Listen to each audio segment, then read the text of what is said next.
Now for number 3, I have quarterback out of North Dakota State, Trey Lance, who is now on the Niners, who traded up from number 12 to number 3 to select him. In my opinion, Trey Lance could have the highest ceiling out of any quarterback from the 2021 draft, and that includes Trevor Lawrence. I think they're neck and neck in terms of, ceiling, I'll call it, but I love Lance. I love his ability. Again, I can talk later about his question marks, but as far as, the athletic, he's got the athletic ability, he's got the arm.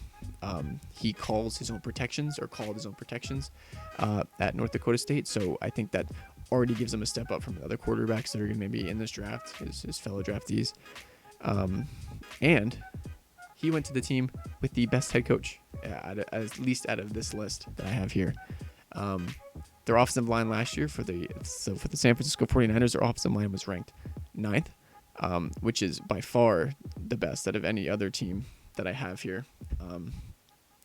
And to make matters better for Lance, they signed Alex Mack from the Atlanta Falcons this year.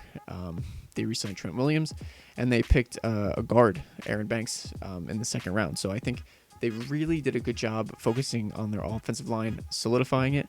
They still have Mike McGlinchey, Laken Tomlinson, Justin School. They are the starting guards at the moment, but they still have some good depth in Tom Compton and Weston Risberg, at least in my opinion, that can come in and get playing time if need be.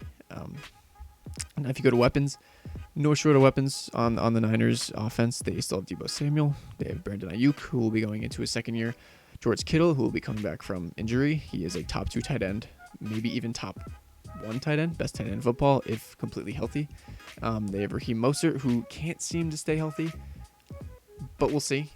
He's got top 5 breakaway speed in the NFL. Might be the best breakaway running back in the NFL. You could definitely make an argument for that. And they also have Kyle Juszczyk, who, former Raven, very versatile fullback in a dying position. He seems to still make himself relevant, which kind of just shows the type of player that he is. He can do everything, catch, block, whatever you need him to do, run the ball. He's got you. In addition to that, they added a few pieces, nothing game-changing in my opinion. They added Mohamed Sanu from Detroit.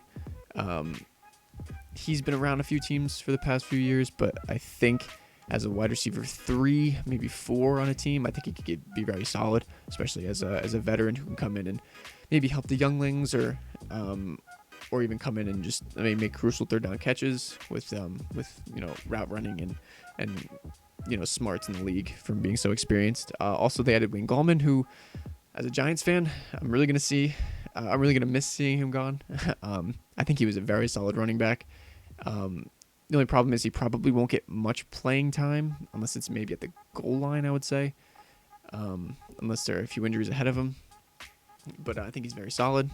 Probably not a key addition, I'll call it, but an addition nonetheless. And they also picked Trey Sermon, who was is a running back from the draft in the 3rd round.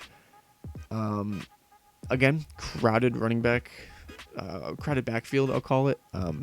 But I think this team thrives on multiple running backs and not giving any singular person a ton of carries and kind of just spreading out the load and keeping everyone fresh.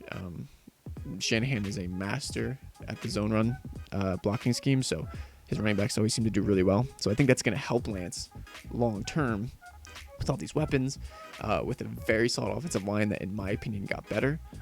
I think that's going to really help him develop and become a good quarterback with a very high ceiling. The only question marks I have are playing time. They're probably going to start Garoppolo over him for a little bit, so we'll see what happens there.